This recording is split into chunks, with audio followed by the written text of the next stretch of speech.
नमस्कार दोस्तों, स्वागत है आपका आज के मुख्य समाचारों में। दोस्तों यहां पर आपको देखने को मिलेंगी सुबह से लेकर शाम तक की तमाम बड़ी खबरें, मुख्य समाचार, ब्रेकिंग न्यूज अपडेट्स के रूप में।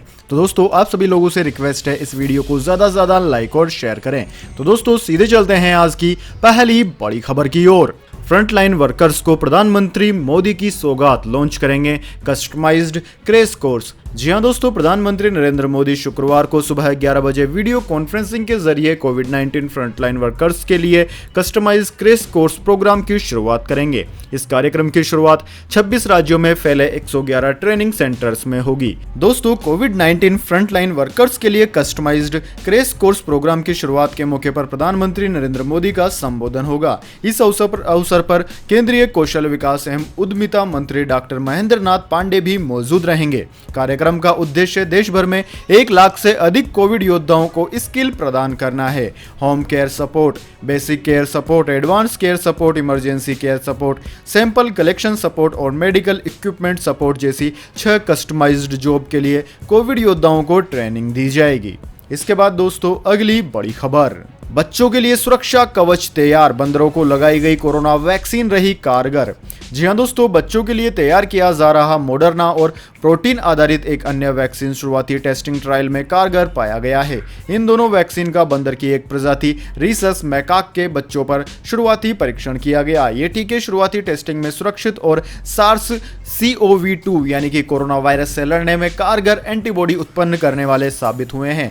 जर्नल साइंसेज इम्यूनोलॉजी में पब्लिश रिसर्च के मुताबिक बच्चों के लिए टीका महामारी की विभीषिका को कम करने में कारगर हथियार साबित हो सकता है। अमेरिका स्थित New York Presbyterian Komansky Children Hospital की सैली पर्पल ने कहा कि कम उम्र के बच्चों के लिए सुरक्षित और प्रभावी टीके से कोविड-19 के प्रसार को सीमित करने में मदद मिलेगी, क्योंकि हम जानते हैं कि भले ही बच्चे सोर्स कोविड-2 के संक्रमण से बीमार हों या बिना लक्षण वाले हों, वे इसका प्रसार कर सकते हैं। इसके बाद दोस्तों अगली बड़ी खबर, श्री राम मंदिर ट्रस्ट पर शंकराचार्य का हमला। स्वामी रूपानंद सरस्वती ने कहा चंपत राय गैर जिम्मेदार आदमी, मोदी उन्हें ट्रस्ट से तुरंत हटाए। जी हां दोस्तों, श्री राम जन्मभूमि मंदिर निर्माण ट्रस्ट पर लगे जमीन घोटाले के आरोप के बाद अब शंकराचार्य स्वामी रूपानंद सरस्वती का बयान आया है। उन्होंने प्रधानमंत्री मोदी से ट्रस्ट के महासचिव चंपत राय को गैर जिम्मेदार बताते हुए हटाने की मांग की है। द्वीप पीठाधीश्वर जगत गुरु ने नरसिंहपुर जिले के झोतेश्वर में परमहंसी गंगा आश्रम में प्रेस कॉन्फ्रेंस की। उन्होंने अयोध्या में हो रहे मंदिर निर्माण में लगे ट्रस्ट के बहाने आरएसएस और बीजेपी पर जमकर निशाना साधा। इससे पहले राम जन्मभूमि मंदिर निर्माण ट्रस्ट पर पिछले दिनों आम आदमी पार्टी के सांसद संजय सिंह ने जमीन खरीद के नाम पर घोटाले करने का संगीन आरोप लगाया था। शंकराचार्य ने कहा कि सरकार ने ट्रस्ट बनाया और उसमें भ्रष्टाचारियों को शामिल कर लिया गया। चंपत राय कौन थे यह पहले कोई नहीं जानता था, लेकिन उन्हें राम मंदिर ट्रस्ट में सर्वे सर्वा बना दिया गया। उन्होंने बिना नाम लिए केंद्र में बैठी मोदी सरकार पर भी गौ हत्या बंद न कराने को लेकर निशाना साधा। शंकराचार्य ने कहा कि गौ हत्या बंदी के लिए जब इनकी संख्या संसद में 2 थी तब लंबे समय तक संघर्ष किया। जब संसद में इनकी संख्या 200 से ज्यादा हो गई तो यह गौ हत्या बंदी का नारा ही भूल गए। इसके बाद दोस्तों अगली बड़ी खबर, मुंबई में कोरोना वैक्सीनेशन स्कैम का आरोप, कई दिनों बाद हुआ ठगी का खुलासा। जी हां दोस्तों, माया नगरी मुंबई की एक बड़ी सोसाइटी में कोरोना वैक्सीनेशन को लेकर घोटाले का मामला सामने आया है। कांदीवली स्थित इस सोसाइटी में 30 मई को लोगों को कोरोना का टीका लगाया गया था। वैक्सीन की फर्स्ट डोज के लिए सभी से कुल 1260 रुपए चार्ज किए गए थे। सोसाइटी की कमेटी की तरफ से यह वैक्सीनेशन ड्राइव आयोजित करवाया गया था। वैक्सीन देने वालों ने पहले बताया कि वे कोकुलाबीन हॉस्पिटल की तरफ से आए हैं। कुछ समय बाद आए लोगों ने वही सवाल पूछा तो सीएम हॉस्पिटल का नाम बताया गया। पीड़ितों का कहना है कि इंजेक्शन लगने के बाद उन लोगों के नाम कोविन ऐप में ना भर के एक एक्सेल सीट में भरे गए थे। तब भी कुछ लोगों को शक हुआ था, लेकिन सोसाइटी वालों के नाम पर उन्होंने कुछ नहीं कहा। फिलहाल लोगों को इस बात की भी चिंता है कि पता नहीं कौन सी चीज भरकर उन्हें लगाई गई होगी। अब लोगों का कहना है कि ऐसे लोगों के खिलाफ सख्त कार्यवाही होनी चाहिए। दोस्तों इस घोटाले से आखिरकार पर्दा उस वक्त हटा जब लोगों को वैक्सीन का सर्टिफिकेट अलग अलग अस्पतालों के नाम से दिलवाया गया। किसी को बीएमसी की तरफ से बनाए गए वैक्सीनेशन सेंटर का कागज मिला तो कुछ लोगों को नानावटी अस्पताल और शिवम हॉस्पिटल से सर्टिफिकेट दिए गए। लोगों ने जब नानावटी अस्पताल में पूछताछ की तब पता चला कि उनके अस्पताल से किसी भी सोसाइटी में ऐसा कोई कैंप नहीं लगाया था। वही लोग इस बात पर भी खुद को ठगा महसूस कर रहे हैं कि आखिर इतनी बड़ी सोसाइटी में वैक्सीनेशन हुआ और एक आदमी को भी कोई बुखार या दूसरी परेशानी तक नहीं हुई। इसके बाद दोस्तों अगली बड़ी खबर, दक्षिण अफ्रीका पर मंडराया कोरोना वायरस की तीसरी लहर का साया, पाबंदियों को और सख्त करने का ऐलान। जी हां दोस्तों, दक्षिण अफ्रीका के राष्ट्रपति सिरिल रामाफोसा ने कोरोना वायरस की तीसरी लहर के मद्देनजर महामारी को फैलने से रोकने के लिए पाबंदियां और सख्त करने की घोषणा की है। रामाफोसा ने मंगलवार को देश को संबोधित करते हुए कहा कि दक्षिण अफ्रीका के 9 में से 4 प्रांतों में महामारी की तीसरी लहर के मामले आने पहले ही शुरू हो गए हैं और अन्य प्रांतों में भी संक्रमण फैल रहा है। कोरोना वायरस की तीसरी लहर का सबसे अधिक असर आर्थिक केंद्र गाउतेंग प्रांत पर पड़ा है। देश में पिछले हफ्ते आए संक्रमण के मामलों में 40% वृद्धि के 2/3 मामले इसी प्रांत से सामने आए हैं। प्रांत में कोविड-19 से मर रहे लोगों की औसत संख्या बढ़कर 48% हो गई। रामाफोसा ने कहा कि ऐसी आशंका है कि कुछ दिनों में गाउतेंग में नए मामले दूसरी लहर के सर्वाधिक मामलों की संख्या का आंकड़ा पार कर लेंगे। हमें लोगों की जान बचाने के लिए तुरंत निर्णायक कदम उठाने होंगे। इसके बाद दोस्तों अगली बड़ी खबर, गुजरात लव जिहाद के खिलाफ कानून हुआ लागू, शादी के नाम पर धर्म परिवर्तन बना जुर्म। जी हां दोस्तों, गुजरात में विवाह के जरिए धर्मांतरण करने वालों के खिलाफ कड़ी सजा का प्रावधान वाला कानून मंगलवार को लागू हो गया। एक अधिकारी ने यह जानकारी दी है। राज्यपाल आचार्य देवव्रत ने 22 मई को गुजरात धार्मिक स्वतंत्रता विधेयक 2021 को अपनी स्वीकृति दे दी, जिसमें कुछ मामलों में 10 साल तक की कैद और 5 लाख रुपए के जुर्माने का प्रावधान है। राज्य की विधानसभा ने इस साल 1 अप्रैल को यह विधेयक पारित किया था। मुख्यमंत्री कार्यालय के एक अधिकारी ने पुष्टि की कि सीएमओ की 4 जून की घोषणा के अनुसार राज्य में कानून लागू किया गया है। विधेयक पेश करते हुए सरकार ने कहा कि वह उभरती हुई प्रवृत्ति पर अंकुश लगाना चाहती है, जिसमें महिलाओं को धर्म परिवर्तन के उद्देश्य से शादी का लालच दिया जाता है। इसके बाद दोस्तों अगली बड़ी खबर, सऊदी अरब ने पाकिस्तान को दिया ऐसा झटका जो ना निगलते बने ना उगलते। जी हां दोस्तों, सऊदी अरब ने पाकिस्तान को ऐसा जोर का झटका दिया है कि उसकी मार उस पर काफी गहरी पड़ने वाली है।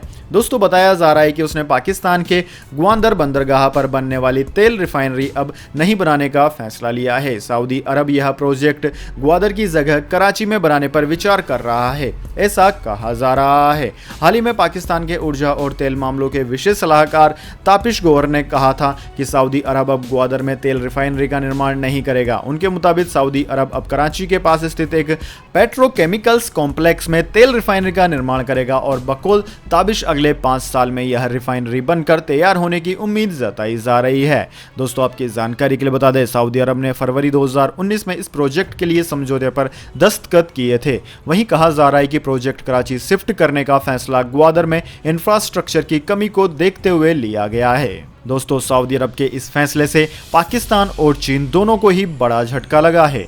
इसके बाद दोस्तों अगली बड़ी खबर, भारत में 2026 तक होंगे 33 करोड़ 5G कनेक्शन, 3 गुना बढ़ जाएगा मंथली डेटा कंजप्शन।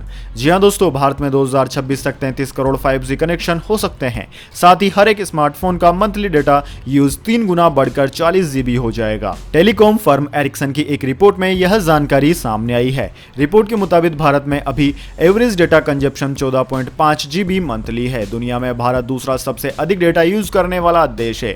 रिपोर्ट में यह भी कहा गया है कि 2021 में भारत में 5G सर्विस शुरू हो सकती है। एरिक्सन मोबिलिटी रिपोर्ट 2020 के मुताबिक भारत में 4G कनेक्शन 2020 में 68 करोड़ था, जो 2026 में 83 करोड़ हो सकता है। वहीं 2026 तक 5G कनेक्शन करीब 26% हो सकता है, जो कि करीब 33 करोड़ होगा। रिपोर्ट के मुताबिक दुनिया भर में 1 अरब लोग, जो ग्लोबल आबादी का 15% हिस्सा है, उनकी 5G कवरेज तक पहुंच है। 2026 तक दुनिया की 60% आबादी के पास 5G सर्विसेज होगी। इसके बाद दोस्तों जान लेते हैं क्या है पूरी दुनिया और भारत में इस महामारी के ताज़ा हालात। तो दोस्तों सबसे पहले बात करते हैं पूरी दुनिया की।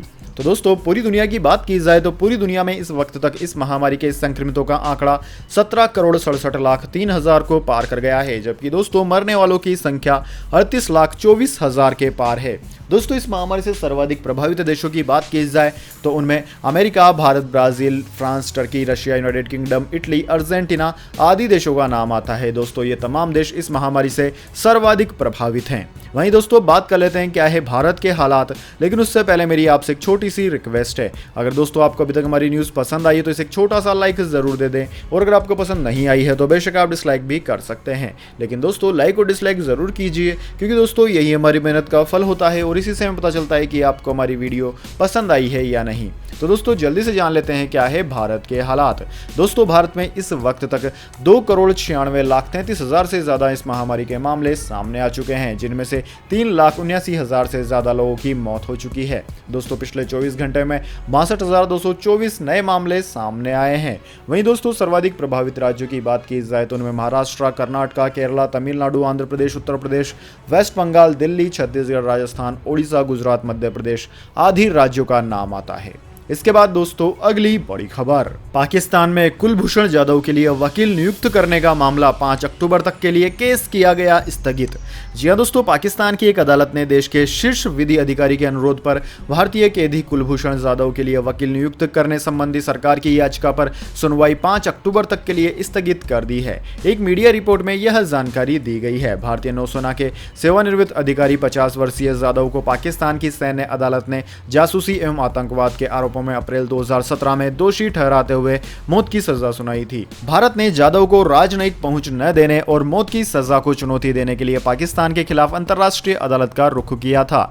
द हेग स्थित आईसीजे ने जुलाई 2019 में फैसला दिया कि पाकिस्तान को जाधव को दोषी ठहराने और सजा सुनाने संबंधी फैसले की प्रभावी समीक्षा एवं पुनर्विचार करना चाहिए और बिना किसी देरी के भारत को जाधव के लिए राजनयिक पहुंच उपलब्ध कराने देने का भी अवसर दिया जाना चाहिए। अंतर्राष्ट्रीय न्यायालय ने अपने 2019 के फैसले में पाकिस्तान से जाधव को सुनाई गई सजा के खिलाफ अपील करने के लिए उचित मंच उपलब्ध कराने को कहा था। द एक्सप्रेस ट्रिब्यून की रिपोर्ट के अनुसार इस्लामाबाद उच्च न्यायालय ने पाकिस्तान के अटॉर्नी जनरल खालिद जावेद खान के अनुरोध पर जाधव के लिए वकील नियुक्त करने की सरकार की याचिका पर सुनवाई मंगलवार को 5 अक्टूबर तक के लिए स्थगित कर दी है। इसके बाद दोस्तों अगली बड़ी खबर, इजराइल ने नई सरकार बनने के तीसरे दिन तोड़ा सीज फायर, गाजा पट्टी पर किए हवाई हमले। जी हां दोस्तों, फिलिस्तीनी क्षेत्र से चरमपंथियों द्वारा दक्षिणी इजराइल में आग लगाने वाले गुब्बारे भेजने के बाद इजरायली वायुसेना ने बुधवार तड़के गाजा पट्टी पर हवाई हमले शुरू कर दिए। पुलिस और सेना ने कहा कि गुब्बारे भेजे जाने के बाद किए गए हवाई हमले गाजा और इजराइल के बीच हुए युद्ध विराम के बीच हुए हैं। दोस्तों आपकी जानकारी के लिए बता दें, 21 मई को दोनों पक्षों ने सीज फायर का ऐलान कर दिया था। फिलिस्तीनी सूत्रों के अनुसार इजराइल की वायुसेना ने गाजा शहर के दक्षिणी हिस्से में स्थित खान यूनिस के पूर्व में एक साइट को निशाना बनाया। खान यूनिस में एएफपी के एक फोटो जर्नलिस्ट ने इन धमाकों को देखा। उधर इजरायली डिफेंस फोर्स ने कहा कि आग वाले गुब्बारों के जवाब में लड़ाकू विमानों ने चरमपंथी संगठन हमास से संबंधित सैन्य परिसरों पर हमला किया। बयान में कहा गया है कि खान यूनिस में चरमपंथियों की बैठक वाली इस जगह को निशाना बनाया गया। 12 साल सत्ता में रहने के बाद प्रधानमंत्री बेंजामिन नेतन्याहू के पद से हटने के बाद रविवार रात को नई गठबंधन सरकार बनी। नई सरकार में बुधवार को गाजा के खिलाफ पहली स्ट्राइक हुई। आग लगाने वाले गुब्बारों के बारे में इजराइल के दमकल अधिकारियों ने कहा कि इसकी वजह से दक्षिणी इजराइल में लगभग 20 जगह आग लग गई। इसके बाद दोस्तों अगली बड़ी खबर, मौसम समाचार, वेदर अपडेट। उत्तर भारत में मानसून के लिए करना होगा अभी और इंतजार, इंडियन मेट्रोलॉजी डिपार्टमेंट ने बताई वजह। जी हां दोस्तों, मानसून के राजस्थान, गुजरात के शेष हिस्से, पंजाब, हरियाणा और दिल्ली तक पहुंचने के लिए वायुमंडल संबंधी स्थितियां अब भी अनुकूल नहीं है। भारतीय मौसम विज्ञान विभाग यानी कि इंडियन मेट्रोलॉजी डिपार्टमेंट ने कहा है कि चक्रवाती सर्कुलेशन पूर्वी उत्तर प्रदेश और आसपास के इलाकों में बना हुआ है और वहां पश्चिमी हवाओं की भी स्थिति है। इंडियन मेट्रोलॉजी डिपार्टमेंट के महानिदेशक एम महापात्रा ने कहा कि ये स्थितियां मानसून के आगे बढ़ने के लिए अनुकूल नहीं है। आईएमडी ने कहा कि मानसून के राजस्थान, गुजरात के शेष हिस्से, पंजाब, हरियाणा और दिल्ली पहुंचने के लिए वायुमंडलीय स्थिति अनुकूल नहीं है। बहरहाल आईएमडी ने कहा कि पूर्वी उत्तर प्रदेश में वर्तमान चक्रवातीय स्थिति के कारण मानसून उत्तर प्रदेश के कुछ और हिस्सों में अगले 5 दिनों में धीरे धीरे पहुंच सकता है। मानसून पश्चिम उत्तर प्रदेश के सहारनपुर में पहुंच गया है। मानसून की उत्तरी सीमा दीव, सूरत, नंदरबार, भोपाल, नौगांग, हमीरपुर, बाराबंकी, बरेली आदि जिलों तक अभी तक पहुंची है। वहीं दोस्तों आईएमडी ने कहा है कि अनुकूल मौसमी परिस्थितियों की वजह से दक्षिणी पश्चिमी मानसून के अगले 5 से 6 दिन के दौरान दक्षिण राजस्थान और गुजरात के कच्छ क्षेत्र को छोड़कर पूरे देश में छा जाने की उम्मीद है। इसके बाद दोस्तों अगली बड़ी खबर, गोल्ड सिल्वर प्राइस टुडे। जानिए क्या है आज सोने और चांदी की कीमतें। दोस्तों दिल्ली सराफ बाजार में आज सोना 48 रुपए गिरकर 47,814 रुपए प्रति 10 ग्राम पर रहा। चांदी की बात करें तो चांदी 340 रुपए चढ़कर 70,500 ₹589 प्रति किलोग्राम पर रही। इसके अलावा दोस्तों अंतर्राष्ट्रीय बाजार की बात करें तो अंतर्राष्ट्रीय बाजार में सोना $1859 प्रति औंस जबकि चांदी $27.78 प्रति औंस पर रही है। इसके बाद दोस्तों अगली बड़ी खबर, बुजुर्ग की पिटाई का मामला, फेक न्यूज फैलाने के लिए ट्विटर इंडिया के खिलाफ केस हुआ दर्ज। जी हां दोस्तों, उत्तर प्रदेश में गाजियाबाद के लोनी में हुई बुजुर्ग की पिटाई के मामले में पुलिस ने ट्विटर इंडिया के खिलाफ मुकदमा दर्ज कर लिया है। इसके अलावा आईओ भी नियुक्त कर दिया गया है। मामले में जांच जारी है। अगर आईओ को लगता है कि ट्विटर इंडिया को पूछताछ के लिए बुलाना है तो नोटिस जारी किया जाएगा। इस मामले पर गाजियाबाद के एमएसपी अमित पाठक ने कहा कि जिन्होंने ट्वीट किया उनका इंटेंशन मैलिफाइड था। बाद में ट्वीट डिलीट किया गया। सांप्रदायिक भावना भड़काने की कोशिश की गई। हमारे पास डिटेल्स है, हम जांच कर रहे हैं, नियम के मुताबिक सबके खिलाफ कार्यवाही करेंगे।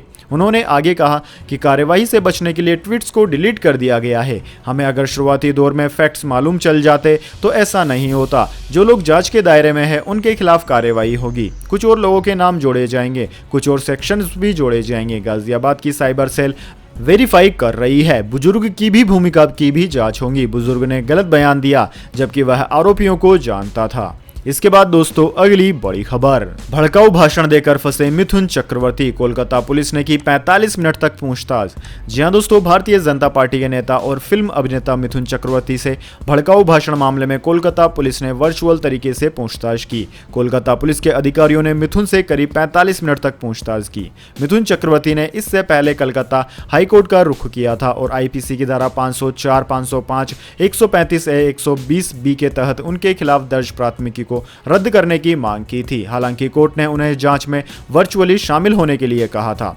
दोस्तों आपकी जानकारी के लिए बता दें कि मिथुन चक्रवर्ती ने पश्चिम बंगाल विधानसभा चुनाव के दौरान आयोजित रैली में भड़काऊ भाषण दिया। इसके बाद कोलकाता के मानिकतल्ला थाने में उनके खिलाफ प्राथमिकी दर्ज कराई गई थी। राजस्थान में प्रेशर पॉलिटिक्स फेल, कांग्रेस ने नाराज सचिन पायलट को दिया फाइनल ऑफर, अब सिर्फ 2 विकल्प। जी हां दोस्तों, राजस्थान में पायलट बनाम गहलोत के बीच मचे सियासी घमासान के बाद कांग्रेस ने सचिन पायलट को फाइनल ऑफर दे दिया है। सूत्रों के मुताबिक नाराज पायलट को मनाने के लिए पार्टी ने उनके समर्थकों को राजस्थान कैबिनेट में 3 मंत्री पद के साथ उन्हें महासचिव और राज्य का प्रभारी बनाने का ऑफर दिया है। अब गेंद सचिन के पाले में है। पिछले 6 दिनों से दिल्ली में डेरा डाले पायलट कांग्रेस आलाकमान से मिले बिना राजस्थान वापस लौट गए। सूत्रों के मुताबिक पायलट समर्थक 3 विधायकों को मंत्रिमंडल में जगह और निगम बोर्ड में उचित प्रतिनिधित्व मिलेगा। निगम और बोर्ड में कोई संख्या तय नहीं की जा सकती। सचिन 5 से 6 मंत्री पद चाहते हैं। पार्टी और अशोक गहलोत का तर्क है कि 9 मंत्री पद खाली हैं। इनमें से बीएसपी के 6 विधायकों को और निर्दलीय लगभग 1 दर्जन विधायकों में से भी कुछ को मंत्री बनाना है। पार्टी सचिन को महासचिव बनाकर किसी महत्वपूर्ण राज्य का प्रभारी बनाने को तैयार है। तो दोस्तों यह थी आज की तमाम बड़ी खबरें। इसके बाद दोस्तों अब बारी आती है आज के माइंड क्विज क्वेश्चन की। जी हाँ दोस्तों, एक आसान से सवाल का जवाब देकर आप जीत सकते हैं एक अमेजिंग सरप्राइज गिफ्ट हमारे यूट्यूब चैनल की ओर से। तो दोस्तों आज का सवाल आपकी स्क्रीन पर आ चुका है। भारत के उस स्थान का नाम क्या है जहां पर सर्वाधिक वर्षा होती है? जी हां दोस्तों, अगर आप जानते हैं उस जगह का नाम जहां की भारत में सबसे ज्यादा वर्षा होती है तो जल्दी से उसका नाम कमेंट बॉक्स में लिख दीजिए। अगर दोस्तों आपका जवाब होता है एकदम सही और आप चुने जाते हैं लकी विजेता के रूप में तो आपको मिल सकता है एक अमेजिंग सरप्राइज गिफ्ट हमारे यूट्यूब चैनल की ओर से। तो दोस्तों जल्दी से अपना उत्तर कमेंट बॉक्स में लिख दीजिए, वीडियो को लाइक कर लीजिए और चैनल को सब्सक्राइब करके बेल आइकन भी दबा लीजिए। धन्यवाद। वंदे मातरम। जय हिंद, जय भारत।